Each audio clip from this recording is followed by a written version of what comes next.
దేశీయ స్టాక్ మార్కెట్లు లాభాలతో ప్రారంభమయ్యాయి. సెన్సెక్స్ నిఫ్టీ లాభాల్లో కొనసాగుతున్నాయి. ఎస్బీఐ, పేటీఎం, వేదాంత షేర్లు లాభాల్లో ట్రేడ్ అవుతుండగా ONGC, federal bank, Bajaj finance షేర్లు నష్టాల్లో కొనసాగుతున్నాయి. ఇక ఓవరాల్ గా ఈ రోజు మార్కెట్ కి సంబంధించి విశ్లేషణ తెలియజేయడానికి ప్రముఖ బిజినెస్ అనలిస్ట్ వివికే ప్రసాద్ గారు ఉన్నారు. వారితో మాట్లాడటానికి స్క్రీన్ మీద కనిపిస్తున్న నెంబర్ కి కాల్ చేయొచ్చు. ప్రస్తుతం అయితే ప్రసాద్ గారితో మాట్లాడదాం. ప్రసాద్ గారు, గుడ్ మార్నింగ్ అండి. గుడ్ మార్నింగ్ సార్, మనం చూసుకున్నట్లయితే ఈ క్వార్టర్ కి వచ్చిన రిజల్ట్స్ ని సెక్టర్ వైజ్ గా పరిశీలించితే ఏ సెక్టర్ రిజల్ట్స్ బాగుంటే స్టాక్ ప్రైజెస్ కూడా పెరుగుతున్నట్లు కనపడుతుంది. అంటే ఒకవేళ పెరగకపోతే దానికి కారణం ఏమని మనం భావించవచ్చు? ఇప్పుడు కూడా అండి ఒకటి మనం గమనించాల్సిందంటే ఎవరైనా సరే మార్కెట్ లో ప్రవేశించి కొద్ది గొప్ప ఇన్వెస్ట్ చేద్దాం అనుకున్న వాళ్ళు ఎట్టి పరిస్థితుల్లో గుర్తుంచుకోవాల్సింది, మనం కొంటున్న కంపెనీలకు లాభాలు వస్తుంటే మనకి మార్కెట్ లో రేట్లు పెరగడానికి అవకాశం ఉంటుంది. సో కాబట్టి దాన్ని చూడకుండా కేవలం రోజు ఉండే ప్రైస్ మూవ్మెంట్ చూస్తాననుకునేటువంటి తెలివి తక్కువ పని కాకుండా ఆ కంపెనీల పనితీరు కూడా ఒకసారి దృష్టి పెట్టాలి. ఎట్టి పరిస్థితుల్లో కూడా అలా స్టేబుల్ గా ఉన్నప్పుడే కొనుక్కోవడం మంచిది. ఇప్పటి వరకు ఏంటంటే మేలోకి వచ్చేసాం కాబట్టి ఏప్రిల్ నెలలో, మార్చ్ అంటే ఇయర్ ఎండింగ్ కాబట్టి ఎక్కువ కంపెనీలు ఫైనలైజ్ చేయడానికి కొద్దిగా టైం తీసుకుంటాయి. అందువల్ల మరీ ఎక్కువ కంపెనీల రిజల్ట్స్ లోకి రాలేదు. నేను ఇప్పుడు ఏం చేయడానికి ట్రై చేస్తున్నానంటే ఇప్పటి వరకు వచ్చిన రిజల్ట్స్ అన్ని కంపేర్ చేస్తే ఎన్ని ఇండస్ట్రీల్లో 3 కంపెనీల కన్నా ఎక్కువ కంపెనీలు రిజల్ట్స్ ఇచ్చాయో చూసి, అంటే మరీ చిన్న కంపెనీలు కాకుండా 1000 కోట్ల కన్నా ఎక్కువ కంపెనీలు చూసి అందులో ఉన్న కంపెనీలు రిజల్ట్స్ లో ప్రాఫిట్లు పెరిగాయా లేదా అంటే ఇండస్ట్రీ పరంగా చూస్తే అందులో ఎంతవరకు క్యాచ్అప్ అయినాయో, ఇంకా ఎంత పెరగడానికి స్కోప్ ఉందో ఒక బ్రీఫ్ గా ఇద్దామని ప్రయత్నం చేస్తున్నాను. ఇప్పుడు మీరు స్క్రీన్ మీదే కనుక చూసినట్లయితే ఫార్మాస్యూటికల్ ఇండస్ట్రీలో చూస్తే కనుక 3.9% సేల్స్ పెరిగితే 24% ప్రాఫిట్ పెరిగిందంటే లాభాలు బాగా పెరిగాయని అర్థమవుతుంది. కానీ మార్కెట్ లో మాత్రం రేట్లు పెరగడానికి భయపడుతున్నాయి. అందుకే చూస్తే కాటప్ అనే కాలంలో కేవలం 0.36, అంటే రిజల్ట్స్ వచ్చిన దగ్గర నుంచి ఈ కంపెనీలు ఎంత పెరిగాయని చూస్తే ఏమీ పెరగల. ఏం అర్థం చేసుకోవాలి? వీటిలో ఎక్స్పోర్ట్స్ ఉంటాయి, అమెరికాకి ఎక్స్పోర్ట్ చేస్తే కాబట్టి భయపడుతున్నారు, అందువల్ల పెరగట్లేదు అనుకోవాలి. అలాగే పవర్ జనరేషన్ లో చూస్తే కూడా 1.3%, ఆటో యాన్సిలరీస్ కూడా 2.27, ఇవన్నీ కూడా ప్రాఫిట్స్ పెంచుకున్న ఇండస్ట్రీలే. అలాగే ఎలక్ట్రిక్ ఎక్విప్మెంట్ లో 4.85% క్యాచ్అప్ అయింది. కానీ రైట్ సైడ్ ఉన్న లాస్ట్ లో ఉన్న కాలం చూస్తే మీకు కనపడేది ఏంటంటే ఫార్మాస్యూటికల్స్ మీద కనుక ట్రంప్ టారిఫ్ వేయకపోతే పెరగటానికి స్కోప్ ఉంది 45%. కాకపోతే ఆ వేలాడుతున్న గొడ్డల్లాగా మనకి మెడ మీద ఎగురుతా ఉంది కాబట్టి మనం భయపడుతున్నాం, అందువల్ల కొనట్లేదు. అలాగే పవర్ జనరేషన్ ఆ ఇబ్బంది లేదు కాబట్టి ఇంకా 35% పెరగచ్చు. ఆటో యాన్సిలరీస్ కి మళ్ళీ ట్రంప్ గారి ఇబ్బంది కాబట్టి అది కూడా పెరగటం లేదు, 32%. ఎలక్ట్రిక్ ఎక్విప్మెంట్ లో అమెరికాకి ఎక్స్పోర్ట్ చేస్తే ఇబ్బంది కానీ అదర్వైజ్ ఇబ్బంది లేదు, అందులో 30%. ఆటోమొబైల్స్ లో దాదాపుగా ఇబ్బంది లేదు, ఎందుకంటే ఉన్న ఒకే ఒక ఇబ్బంది టాటా మోటార్స్ కి, దాని రిజల్ట్స్ ఇంకా రాలేదు. ఇలా చూస్తే ఎన్ని ఇండస్ట్రీస్ పెరగడానికి ఉన్నాయో కనపడుతున్నాయి, అలాగే అట్ ద సేమ్ టైం ఎన్ని పెంచుకున్నాయో కూడా కనపడుతున్నాయి. సాఫ్ట్వేర్ లో చూస్తే మాత్రం సర్ప్రైజింగ్ గా యాక్చువల్ గా రిజల్ట్స్ వచ్చిన తర్వాత తగ్గే రేట్లు, అంటే ఏ కంపెనీకి రిజల్ట్స్ వచ్చిన దగ్గర నుంచి యావరేజ్ అని చూస్తే రేట్లు తగ్గుతున్నాయి. ఎందుకు అంటే అమెరికాలో ఎకానమీ దెబ్బతింటుందని. సో కాబట్టి ఇప్పుడు ప్రస్తుతం ఇండియాలో ఉన్న కంపెనీల్లో రిజల్ట్స్ వచ్చినా కూడా కొనడానికి జంకుతున్న ఇండస్ట్రీలు ఏంటి అంటే ఫార్మాస్యూటికల్ ఇండస్ట్రీ, అలాగే తర్వాత ఆటో యాన్సిలరీస్ కొద్దిగా ఎక్స్పోర్ట్స్ ఉంటే ఆటోమొబైల్స్ కొద్దిగా దెబ్బతినొచ్చు, వాళ్ళ తర్వాత వచ్చేటువంటిది మళ్ళీ కంప్యూటర్ సాఫ్ట్వేర్. కానీ అసెట్ మేనేజ్మెంట్ అనేది, ఫైనాన్షియల్ సర్వీసెస్ అనేది, బ్యాంకింగ్ అనేది ఇండియాలోనే ఉంటాయి కాబట్టి అక్కడ ఇబ్బంది లేదు. అందువల్ల మీరు అందరూ దృష్టి పెట్టవలసింది ఏంటంటే ఇండియాలోనే పరిమితమైనటువంటి అవకాశాలు ఉన్నటువంటి కంపెనీలకు కనుక ఇన్వెస్ట్ చేసినట్లయితే లాభాలు బాగుంటాయి. సో అవి చూసుకోవడం మంచిదని నా ఉద్దేశం. రైట్ సార్, ఒక కాల్ ఉన్నారు సార్, కాల్ తీసుకుందాం. కిషన్ గారు, గుడ్ మార్నింగ్ అండి. Very good morning madam. Prasad గారు నమస్కారం అండి.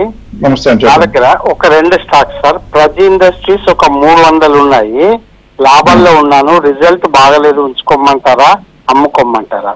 ఇంకోటి శోభా డెవలపర్స్ అనేది ఒక 50 ఉన్నాయి సార్, లాభాల్లో ఉన్నాను, ఉంచుకోమంటారా అమ్ముకోమంటారా? ఫస్ట్ మీరు లాభాల్లో ఉండటం అనేది కొద్దిగా గొప్ప మంచి మాట, అది అంతవరకు హ్యాపీగా ఉండటానికి బాగుంది. అట్ ద సేమ్ టైం మీరు అడుగుతున్నటువంటి ప్రైజ్ ఇండస్ట్రీస్ చూస్తే కనుక మీరే చెప్పారు రిజల్ట్స్ బాగాలేదు అన్నారు. 25 మార్క్స్ రిజల్ట్స్ వచ్చిన తర్వాత దాని ప్రాఫిట్లు తగ్గాయి. ఎప్పుడు కూడా మీరు గుర్తుంచుకోవాల్సిందంటే ఏ కంపెనీ అయినా మనం కొనుక్కోవాలంటే వాళ్ళు కూడా చెప్పడం జరిగింది, నేను ఏ కంపెనీలో లాభాలు పెరుగుతున్నాయో, మార్జిన్స్ పెరుగుతున్నాయో, కనీసం మెయింటైన్ అవుతున్నాయో వాటిలో ఉండాలి. అటువంటి కాని కంపెనీల్లో ఉండటం అనేది రిటైల్ ఇన్వెస్టర్స్ కి అంత మంచి పద్ధతి కాదు. ఎందువల్లనంటే ఆ కంపెనీ ఓనర్షిప్ మన దగ్గర ఉండదు, మేనేజ్మెంట్ మన చేతుల్లో ఉండదు, కాబట్టి ఏం జరుగుతుందో మనకు తెలియదు. నెంబర్లు ఒక్కటే ప్రాతిపదికగా చేసుకుని అమ్ముకోవటం మంచిది. ఈ కంపెనీని చూస్తే సేల్స్ తగ్గాయి, అలాగే పని ప్రాఫిట్ లో పెరిగాయని చూస్తే మీరు ఎక్కడ స్క్రీన్ మీద చూస్తున్నట్లయితే 271 crores ఉన్న ప్రాఫిట్ కేవలం 219 crores వచ్చేసింది. అంతకుముందు 300 కోట్లు కూడా ఉన్నది, అంటే బాగా పడిపోయింది. కాబట్టి ఈ కంపెనీ ఉంచుకోవచ్చా అంటే ఉంచుకోకూడదు. ఎమ్మటే అమ్మాలంటే చూడండి 550 మేము కూడా ఫెయిర్ ప్రైస్ చెప్తున్నాం. కానీ ఫెయిర్ ప్రైస్ అనేది ఎప్పుడు చూడాలంటే కంపెనీ మంచిదైతే ఫెయిర్ ప్రైస్ చూసి మార్కెట్ ప్రైస్ తక్కువ ఉంటే కొనాలి. ఈ కంపెనీ మంచిది కాదన్నప్పుడు చాలా కంపెనీలు రిజల్ట్స్ వచ్చి బాగున్నాయి కాబట్టి నా ఉద్దేశం ఈ should come out of this, immediate గా బయటకు వచ్చేయడం మంచిది. ఇంకోటి శోభా డెవలపర్స్ అన్నారు మీరు. శోభా డెవలపర్స్ అనేది మీ అందరికీ తెలిసిందే మనకి, అది రియల్ ఎస్టేట్ లో ఉన్న కంపెనీ. ఆ కంపెనీలో కనుక కొనాలి అంటే ఆ కంపెనీ కన్నా కూడా నెంబర్స్ పరంగా చూస్తే ఎంత అన్యాయం ఉందో మీకే కనపడుతుంది స్క్రీన్ మీద. 3% నెట్ ప్రాఫిట్ మార్జిన్ ఉండేది, అసలు అదే తక్కువ అనుకోండి. అది చూస్తే 1.71% తగ్గుతూ ఇంకా తగ్గింది.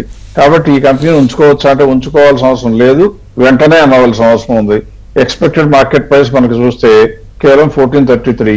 ఈ 25 మార్చ్ లో రిజల్ట్స్ వచ్చి బ్రహ్మాండంగా ఉంటే కొద్దిగా గొప్ప మారొచ్చాము, కానీ అదర్వైజ్ ఇవాటి వరకు ఉన్న స్టాటిస్టిక్స్, డిసెంబర్ స్టాటిస్టిక్స్ చూస్తే ఇది ఉంచుకోదగ్గ స్టాక్ కానే కాదు. రైట్ సార్, ఇంకొక కాల్ ఉన్నారు సార్. రాధా గారు ప్రసాద్ గారు ఉన్నారు, అడగండి ఏ డౌట్ ఉందో. గుడ్ మార్నింగ్ అండి. గుడ్ మార్నింగ్ అమ్మా. గోల్డ్ షేర్ ఫార్మాట్స్ ఏంటి కొనుక్కుంటే పర్వాలేదు? మీ వాయిస్ బ్రేక్ అయిపోతుందా? ఒక్క నిమిషం సారీ. కొనుక్కుంటే అడుగుతున్నారు సార్. గోల్డ్ షేర్ లో కొనుక్కుంటే ప్రాఫిట్ ఏంటి, కొనుక్కోవడానికి ఫార్మాట్స్ ఏంటి? గోల్డ్ అండి, గోల్డ్ షేర్ కొనుక్కోవడానికి ప్రాఫిట్ ఏముంటుంది, అలాగే ఫార్మాలిటీస్ ఏంటి అని అడుగుతున్నారండి.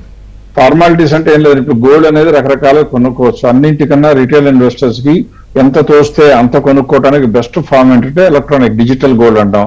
అది మీరు ఏ మ్యూచువల్ ఫండ్కి వెళ్ళినా దాదాపు చాలా mutual funds gold mutual fund start చేయడం జరిగింది. అవన్నీ కాకుండా స్టాక్ మార్కెట్ లో మీకు ఆల్రెడీ ప్రవేశం ఉంది అనుకుంటున్నాను, ఈ ప్రోగ్రామ్ చూస్తున్నారు కాబట్టి. ఇలాగే కొనుక్కుందంటే గోల్డ్ బీస్ అని కూడా ఉంటాయి మార్కెట్ లో. ఆ గోల్డ్ బీస్ కూడా just like any other stock లాగా కొనుక్కోవచ్చు. ఇది కొనుక్కుంటే వచ్చే లాభం ఏంటంటే గోల్డ్ ప్రైస్ తో పాటు సమానంగా పెరగడం తగ్గడం జరుగుతూ ఉంటుంది ఒకటి.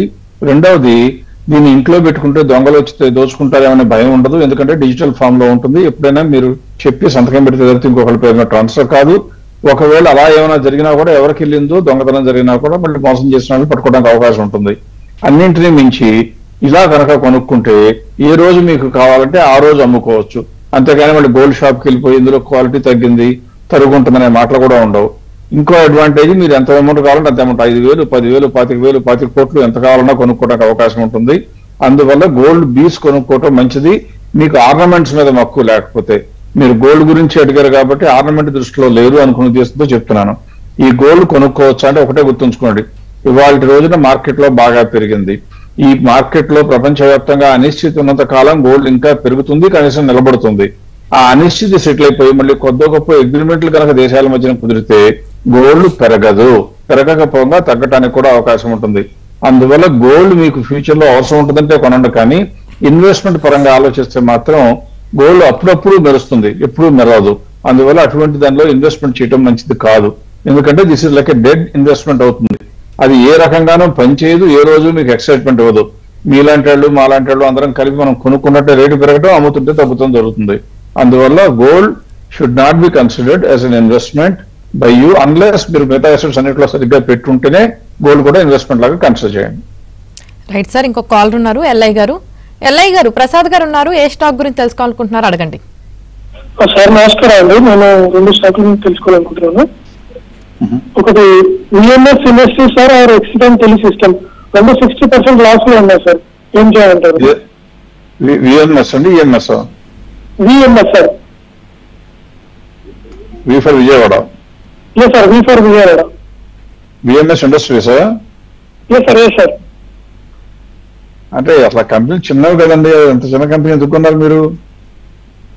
అది ఒకసారి సెర్చ్ చేసాను సార్, బాగుంది అనుకున్నాను, అది 60% లాస్ లో ఉందండి సార్.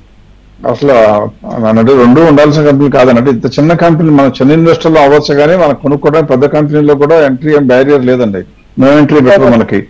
మనం పెద్ద కంపెనీలో కొనుక్కుంటే మన పెట్టుబడి సేఫ్ గా ఉంటుంది, కానీ చిన్న చిన్న కంపెనీలు కొనుక్కుంటే ఎవరైనా ఒక రోజు వచ్చి అమ్మినా కూడా విపరీతంగా పడిపోతుంది, మన హార్ట్ ఆగిపోతుంది. అలా జరగకుండా ఉండాలి అంటే చిన్న ఇన్వెస్టర్ అయినా పెద్ద కంపెనీలో కొనుక్కోవాలి. నిజానికి చిన్న ఇన్వెస్టర్లు పెద్ద కంపెనీలో కొనుక్కుంటే డబ్బులు ఓవర్ నైట్ డిసప్పేర్ అవ్వవు. ఇలా మీరు చెప్పినట్టుగా 60% లాస్లు 80% లాస్లు రావడానికి చిన్న కంపెనీలే కారణం. అందులో మ్యానిపులేషన్ కూడా ఎక్కువ ఉంటుంది. సో దయచేసి ఇప్పటికన్నా పోయిందేదో పోయింది, వెంటనే అమ్మేసుకోండి, మంచి కంపెనీలోకి వెళ్ళండి. మనం చెప్తా ఉంటాం ఎప్పుడు మంచి కంపెనీలు ఏంటనేది. ఆ మంచి కంపెనీలో మార్కెట్ క్యాప్ పెద్ద ఉన్నాయి కొనుక్కుంటే మీకు ఎప్పుడు కూడా క్యాపిటల్ సేఫ్ గా ఉంటుందండి. రైట్ సార్, ఇంకొక కాలర్ ఉన్నారు మహేష్ గారు. మహేష్ గారు గుడ్ మార్నింగ్ అండి. గుడ్ మార్నింగ్ అండి. ప్రసాద్ గారు ఉన్నారు, అడగండి మీ డౌట్ ఏంటో. సార్ ఇది కైటెక్స్, జెన్సాన్ సిస్టమ్ అండ్ ఆర్చి pharma sir. Sorry Aarti pharma sir. ఆర్చిడా లేదా ఏదన్నా? ఆర్టీ అండి, ARTI. Aarti pharma. Aarti pharma screen మీద పెడతాను చూడండి. మీకు ఆర్తి ఫార్మా అంటే ఇంకా మార్చి రిజల్ట్స్ రాలేదండి. ఆ కంపెనీ మంచిదా కాదా అంటే డిసెంబర్ రిజల్ట్స్ వరకు చూస్తే మాత్రం బాగానే ఉన్న కంపెనీ, తప్పు ఏమీ కంగారు పడాల్సిన విషయం లేదు. కాకపోతే ప్రస్తుతం ఏంటంటే ఈ టారిఫ్లు గొడవ వస్తున్నప్పుడు ఈ కంపెనీలో మనం చూడాల్సింది ఏంటంటే టోటల్ రెవెన్యూ ఎంత ఉందని చూస్తే 72,000 crores ఉంటే అందులో 35%, 37% వరకు ఎక్స్పోర్ట్స్ ఉన్నాయి. అంటే మీరు గమనించాల్సిందంటే ఇది కూడా అమెరికాకి ఎక్స్పోర్ట్ చేస్తుంది. ట్రంప్ ఏం చేస్తున్నారో మీకెంత తెలుసో నాకు అంతే తెలుసు. టీవీ ముందో కెమెరా ముందో కూర్చున్నంత మాత్రాన మాకు ఎక్కువ తెలియదు. అందువల్ల ఏం చేయబోతున్నారో తెలియనప్పుడు మనం పెట్టింది కష్టపడి సంపాదించుకున్న డబ్బులు కాబట్టి జాగ్రత్త పడాలి. అంటే ఏం చేయాలంటే సరసమైన ధరల దగ్గర ట్రేడ్ అవుతుందంటే బయటకు వచ్చేయాలి. ఇప్పుడు ఈ కంపెనీని చూస్తే ఫెయిర్ ప్రైస్ 646 అయితే ఆల్రెడీ 713 ఉంది. సో కాబట్టి ఇంకా ఉంచుకోవాలా అంటే ఉంచుకోకూడదు, వెంటనే బయటపడిపోయి వేరే కంపెనీలోకి వెళ్ళాలి. ఫార్మాలోనే ఉండకండి, ఎందుకంటే మనం చిన్న ఇన్వెస్టర్లమి ఎప్పుడూ కూడా డబ్బు పద్ధతికి ప్రాధాన్యం ఇవ్వాలి. అందువల్ల నా ఉద్దేశం ప్రకారం ఫార్మాలోనే ఉండకూడదు. స్కోప్ కనపడుతుంది ప్రస్తుతానికి, అయినా కూడా ఉండకూడదు. ఒకవేళ ఉండదలుచుకుంటే ఆర్తి ఫార్మాలో అసలే ఉండకూడదు. ప్రసాద్ గారు, సార్ ఆదివారం వరకు వచ్చిన రిజల్ట్స్ ని పరిశీలించి మీరు సోమవారం ఇచ్చిన మంచి కంపెనీల లిస్ట్ కి స్పందన బాగుంది. మరి సోమవారం నుంచి గురువారం వరకు వచ్చిన రిజల్ట్స్ ని ఆధారం చేసుకుని ఇన్వెస్టర్లు కొనదగిన షేర్ లిస్ట్ కూడా ఒకసారి చెప్తే బాగుంటుంది సార్. తప్పకుండా ఎప్పుడు కూడా ఏంటంటే మనకి మార్కెట్ లో రిజల్ట్స్ అనేది కంటిన్యూస్ గా వస్తూ ఉంటాయి. కాబట్టి మొన్నటి వరకు వచ్చిన న్యూస్ మొన్నటి వరకు కవర్ చేసాం మనం. మండే నాటికి సండే వరకు వచ్చిన న్యూస్ ని, ఆ తర్వాత మండే, ట్యూస్డే, వెన్స్డే, థర్స్డే నిన్నటి వరకు వచ్చిన రిజల్ట్స్ అన్ని చెక్ చేసి వీటిల్లో మంచివి అవుతున్నాయని చెప్తే దాదాపుగా ఎక్కువ కంపెనీస్ కవర్ చేయడానికి అవకాశం ఉంటుంది. అందువల్ల ఇప్పుడు ఉన్నది నేను స్క్రీన్ మీద చూపిస్తుంది ఏంటంటే ఏ కంపెనీలు రిజల్ట్స్ అనౌన్స్ చేశాయో అందులో ఎన్ని నా దృష్టికి రావటం జరిగిందో. నా దృష్టికి రావటం జరిగింది అంటే కొన్ని వందల వేల కంపెనీలు ఉంటాయి కాబట్టి అవి రిజల్ట్స్ వచ్చిన ప్రతి కంపెనీ మేము ట్రాక్ చేస్తూనే ఉంటాం. ఆ ట్రాక్ చేసిన కంపెనీల్లో 1000 కోట్ల కన్నా మార్కెట్ క్యాప్ ఎక్కువ ఉంటే పక్కన పెట్టేస్తాం, ఎందుకంటే చిన్న ఇన్వెస్టర్లుగా చెప్పడం మంచి పద్ధతి కాదు అని. ఆ పెరిగిన వాటిల్లో కూడా 30% కన్నా ఎక్కువ ఉంటేనే నా దృష్టికి వస్తుంది. లేకపోతే ఏంటంటే ఎవరిని కూడా 30% కన్నా గ్యాప్ లేకపోతే మనం అనుకున్న ఫెయిర్ ప్రైస్ కి మార్కెట్ ప్రైస్ కి లేకపోతే కొనడం అనవసరం అని. అలాగే గ్రోత్ లేకపోతే కూడా మన దగ్గరికి రావద్దు అంటాం. అందువల్ల మీరు ఇప్పుడు స్క్రీన్ మీద చూసిన లిస్ట్ ఏంటంటే ఆదివారం నుంచి నిన్నటి వరకు అంటే థర్స్డే వరకు వచ్చిన రిజల్ట్స్ చూస్తే ఏ కంపెనీ రిజల్ట్స్ అనౌన్స్ చేస్తే ఏ ఇండస్ట్రీలో నుంచి ఏం బాగున్నాయో చెప్పాలని ట్రై చేస్తున్నాను. స్క్రీన్ మీద చూసినట్లయితే ఆటోమొబైల్స్ లో టీవీఎస్ మోటార్ కంపెనీ 40% పెరగడానికి ఛాన్స్ ఉంది. మిగతా నెంబర్లని నేను చదవక్కర్లేదు, ఎందుకంటే మీరు చూసిన వాళ్ళకి ఎవరికైనా అర్థమవుతుంది. సేల్స్ 3.5% పెరిగితే ప్రాఫిట్ 13% పెరిగింది, అది 40% పెరగడానికి ఉంది. బ్యాంకింగ్ లో 3 స్టాక్స్ వచ్చాయి. అందులో చూస్తే పంజాబ్ అండ్ సెంట్ బ్యాంక్ 53% పెరగడానికి ఛాన్స్ ఉంది, సెంట్రల్ బ్యాంక్ 38% ఉంది, ఐడిఐ బ్యాంక్ 35% ఉంది. అలాగే తర్వాత ఫెర్టిలైజర్స్ లో చూస్తే కోరమాండల్ ఫెర్టిలైజర్స్ దాదాపు 41 పెరగడానికి ఛాన్స్ ఉంది %. బజాజ్ క్విన్స్, బజాజ్ ఫిన్సర్వ్, బజాజ్ ఫైనాన్స్ రెండు కూడా దాదాపుగా 39% పెరగడానికి ఛాన్స్ ఉన్నాయి. అదానీ విల్మార్, అదానీ గారు అందులోంచి వెళ్ళిపోయిన తర్వాత కూడా బ్రహ్మాండంగా ఉంది. పేరు మార్చినా కానీ మంచి బిజినెస్ లో మంచి స్కోప్ కనబడుతుంది, అందులో 32%. వేదాంత, అనిల్ అగర్వాల్ గారు బ్రహ్మాండమైన స్టేట్మెంట్లు ఇస్తూ ఉన్నారు, పెర్ఫార్మెన్స్ కూడా బాగుంది, దానిలో చూస్తే 42% పెరగడానికి ఛాన్స్ ఉంది. Adani green energy 31.29. దీన్ని బట్టి మనకు ఏమర్థం అవుతుంది, ఈ 4 రోజుల్లో వచ్చిన రిజల్ట్స్ లో అంతకుముందు మనం పరిగణించిన కంపెనీల్లో ఇవి కొత్తగా వచ్చాయి. కొన్ని కంపెనీలు రిజల్ట్స్ బాగుండి నేను అప్రూవ్ చేయడానికి ఇంకా నా దగ్గరికి రాకపోవడానికి కారణం అన్ని బాగానే ఉన్నాయి, కానీ నా టాప్ 30 లిస్ట్ లోకి వస్తేనే చెప్తాను. మీ ఇన్వెస్టర్లందరికీ కూడా అనుకూలంగా ఉండడానికి అవి కూడా ఒకసారి చెప్పే ప్రయత్నం చేస్తున్నాను. అంటే పెర్ఫార్మెన్స్ బాగుండి పెరిగినవే ఇంకా నేను అప్రూవ్ చేయకపోవడానికి కారణం అది 50% స్కోప్ వచ్చి నా టాప్ లిస్ట్ లోకి రాకపోవటం. నెప్పన్ ఇండియా లైఫ్ చూస్తే అసెట్ మేనేజ్మెంట్ ఇండస్ట్రీలో 30% ఛాన్స్ ఉంది, Exide industries 33%, federal bank 34%, UltraTech cement 30.9, CRISIL 45.61, Adani power 32. ఈ కంపెనీలన్నీ కూడా గ్రోత్ బాగుండి ఇన్వెస్టర్లు కొనుక్కోవడానికి అనువుగా ఉన్నాయి. ఇందులో ఏది కొనుక్కుంటారు అంటే మీ ఇష్టం. మీ కనుక ఈ కంపెనీలో ఇన్వెస్ట్మెంట్ ఉంటే ధైర్యంగా ఉంచుకోవచ్చు, కానీ కంగారు పడవలసిన అవసరం లేదు అని చెప్పొచ్చు. Right sir. అలాగే వినోద్ కుమార్ గారు అడుగుతున్నారండి, యథార్థ హాస్పిటల్ 535, రైట్స్ 320 అండి సార్, హోల్డ్ చేయాలా లేదంటే సెల్ అమ్మేయాలా అని అడుగుతున్నారు. చిన్న కంపెనీలు ఉన్నాయి, వాళ్ళంటి కంపెనీలు వీళ్ళకి చెప్పడం కష్టం అవుతుంది. నా ఉద్దేశం ప్రకారం ఈ కంపెనీలకు అంటుకోకుండా ఉండటం మంచిది. Right sir. అలాగే ఇప్పటి నుంచి అమెరికాలో అమ్మబోయే ఐఫోన్లలో అధిక భాగం భారత్ లో తయారైనవే ఉంటాయి అని యాపిల్ అధినేత చెప్పడం ఏ రకంగా చూడొచ్చు అంటారు? ఎప్పుడు కూడా యాపిల్లో మనకి ఇప్పటి వరకు చూస్తే సింహభాగం ప్రపంచం మొత్తం మీద మొత్తం ఐఫోన్లో ఎక్కువ పర్సంటేజ్ చైనాలో తయారయ్యేవి. అవన్నీ కూడా చైనా నుంచి ఎక్స్పోర్ట్ చేసేవి. చైనాకి బోల్డ్ అంత ఇన్కమ్ వచ్చేది, ఇండియా వెనకాలే ఉండేది కానీ ముందుకు వెళ్ళేది కాదు. ఎప్పుడైతే చైనా +1 పాలసీ అని ప్రపంచంలో బాగా పాపులర్ అయిందో అన్ని కంపెనీలు కూడా చైనాతో పాటు వేరొక చోట కూడా మ్యానుఫ్యాక్చరింగ్ పెట్టుకోవాలి అన్నాయి. అందులో ఇండియాలో పెట్టుకోవడం, ఇండియాలో టాటా కంపెనీ కూడా వాళ్ళతో కొలాబరేషన్ రావడం, ఫాక్స్కాన్ ఆల్రెడీ ఉంది. ఇవన్నీ చేయడంతో ఇండియా నుంచి విపరీతంగా ఎక్స్పోర్ట్స్ పెరిగే అవకాశం ఉంది. ప్రస్తుతం ఉన్నటువంటి అనుకూల సంకేతాల ప్రకారం చూస్తే అమెరికా ఇండియా ట్రేడ్ డీల్ జరిగేట్లుగా ఉంది. అలా కనుక జరిగితే ఇండియా నుంచి ఐఫోన్ గ్యారంటీగా ఎక్స్పోర్ట్ అవుతాయి, వాళ్లే చెప్తున్నారు కూడా. అది ఇక్కడ ఇంకొక అడ్వాంటేజ్ ఏంటంటే ప్రభుత్వం ఎప్పుడు కూడా ఎలక్ట్రానిక్స్ కి బ్రహ్మాండంగా ఇన్సెంటివ్స్ ఇస్తూ PLI ప్రొడక్షన్ లింక్డ్ ఇన్సెంటివ్ ఇవ్వడం జరిగింది. అలా ఇచ్చినప్పుడు ఏమొస్తుంటే అందరూ కూడా మ్యానుఫ్యాక్చరింగ్ లో పెడతారు. ఈ మధ్యనే వింటున్న వార్త ఏంటంటే ఇండియాలో ప్లాంట్ పెట్టడానికి చైనా వాళ్ళు కూడా తయారుగా వస్తున్నారు. అంటే అర్థమైంది ఇండియాలో ఎలక్ట్రానిక్స్ ఇండస్ట్రీకి బాగా పెరగబోతోంది.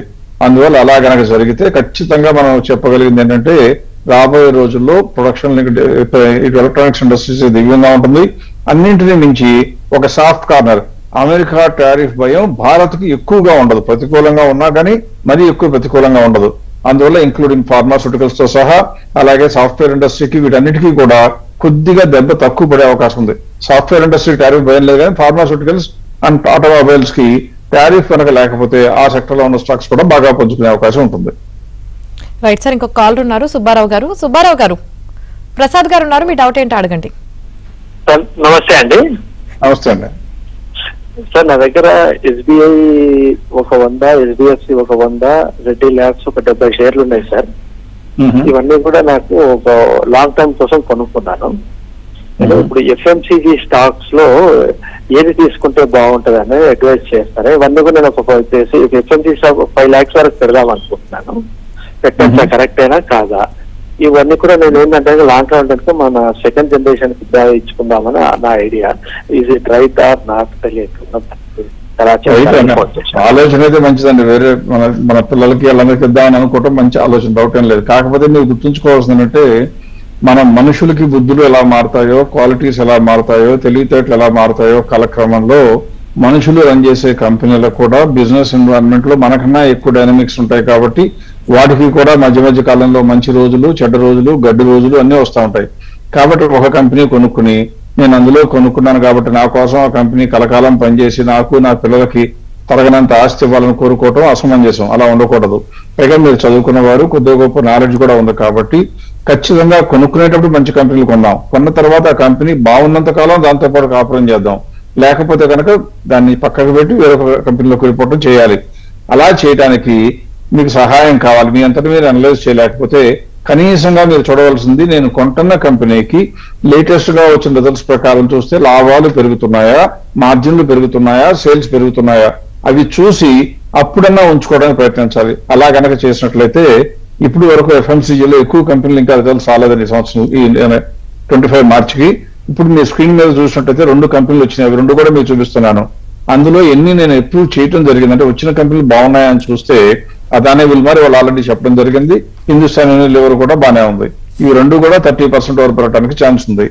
లేకపోతే మీరు డాక్టర్ రెడ్డీస్ అన్నారు.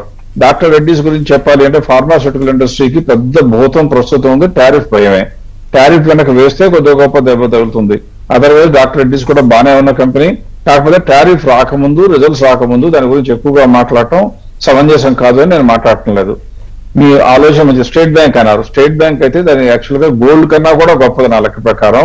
కారణం ఏంటంటే ప్రపంచంలో ఎంత ఉత్పాతం వచ్చినా కూడా స్టేట్ బ్యాంక్ వ్యాపారానికి ఇండియాలో వచ్చే ఇబ్బందులు తక్కువ, రీటైల్ ఫోకస్ ఎక్కువ, కాసా అకౌంట్స్ అంటాం, కరెంట్ అండ్ సేవింగ్స్ అకౌంట్ నుంచి ఇంట్రెస్ట్ తక్కువతో వాళ్ళకి వచ్చే డిపాజిట్లు ఎక్కువ.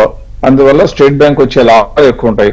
పైగా పెద్ద బ్యాంక్ అవడంతో ఎక్కువ అమౌంట్ ని గవర్నమెంట్ సెక్యూరిటీస్ లో పెట్టుబడి పెట్టింది. వడ్డీ రేట్లు తగ్గుతున్న క్రమంలో ఈ సెక్యూరిటీల విలువ అమాంతంగా పెరిగిపోతుంది. అందువల్ల బ్యాంకులకు వచ్చే విపరీతమైన లాభంలో సింహభాగం వాటి నుంచి వస్తుంది. అందువల్ల ఇవన్నీ అనుకూలంగా ఉన్నాయి కాబట్టి స్టేట్ బ్యాంక్ మంచిది, డాక్టర్ రెడ్డిస్ కూడా మంచిది.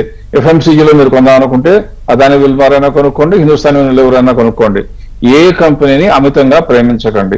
దీర్ఘకాలం ఉంచుకుంటాను అని టెక్స్ట్ బుక్ లో రాస్తారు, అందరూ చెప్తా ఉంటారు. కానీ మనకు విజ్ఞత ఉంది కాబట్టి నెంబర్లు చూద్దాం, నెంబర్లు బాగున్నంత కాలమే వాటిలో ఉందాం. అయినా కూడా బ్రహ్మాండంగా పెరిగిపోతే అమ్మేసి లాభం తీసుకుని మళ్ళీ ఇంకో కంపెనీలోకి వెళ్ళిపోదాం. అలా చేస్తూ పోయినట్లయితే మీ కోరిక నెక్స్ట్ తరానికి ఇవ్వాలనేటువంటి కోరిక కూడా